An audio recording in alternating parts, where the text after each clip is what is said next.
মা এই ছোট্ট শব্দটির মধ্যে লুকিয়ে আছে সমস্ত শক্তির কেন্দ্রবিন্দু। স্বামী বলভদ্রানন্দজি মহারাজ শারদীয়া সমাজ শিক্ষা 1428 বলছেন, আমরা দেখেছি শ্রী রামকৃষ্ণ বলেছেন সারদা দেবী তাঁর শক্তি, কিন্তু সেটি কি অর্থে? এই যে উদ্দেশ্যে শ্রী রামকৃষ্ণ জগতে এসেছেন তার সেই সমগ্র জীবনব্রতটিরই নেপথ্যে ও প্রকাশ্য শক্তি শ্রীশ্রীমা।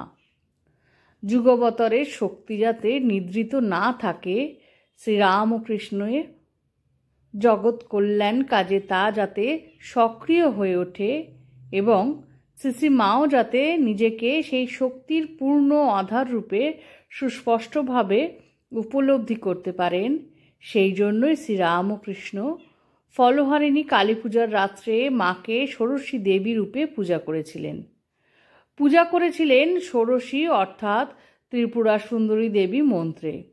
দক্ষিণ ভারতে প্রচলিত তান্ত্রিক ঘরানা শ্রীকুল অনুযায়ী যিনি ঘনীভূত আদ্যাশক্তি দুর্গা, কালী, সরস্বতী প্রমুখ বিভিন্ন দেবী, যার আংশিক প্রকাশ মাত্র।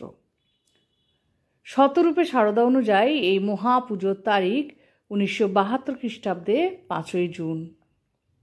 পূজার শেষে শ্রীরামকৃষ্ণ নিজেকে নিজের জপের মালা ও সাধনার ফল সর্বস্ব ষোড়শী জ্ঞানে পূজিতা সারদা দেবীর চরণে চিরকালের জন্য সমর্পণ করেন। এইভাবে তিনি শ্রীমায়ের মধ্যস্থিত ঘনীভূত আদ্যাশক্তির সামগ্রিক বোধন ঘটিয়েছিলেন। মায়ের জ্ঞানদায়িনী গুরু শক্তি নিঃসন্দেহে এই শক্তিরই অন্যতম প্রকাশ।